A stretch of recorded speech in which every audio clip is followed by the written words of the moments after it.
ముందుగా స్టవ్ వెలిగించి తోటాకు కర్రీ చేసుకోవడానికి ఒక కడాయి పెట్టుకోవాలి. అందులోకి 3 టేబుల్ స్పూన్స్ వేరుశనగకాయ పప్పులు వేసుకోవాలి. వేసిన వేరుశనగకాయ పప్పులన్నిటిని తక్కువ మంటతో బాగా దోరగా వచ్చేలాగా ఫ్రై చేసుకోవాలి.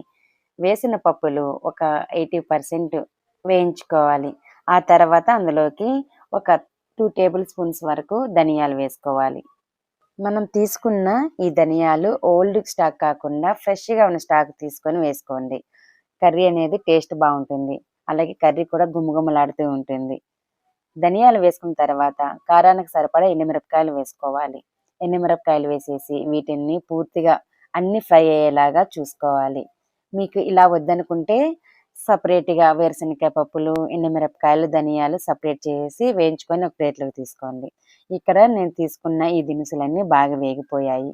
వీటిల్ని ఒక ప్లేట్‌లోకి అయితే తీసేసుకోవాలి. వీటిల్ని బాగా పూర్తిగా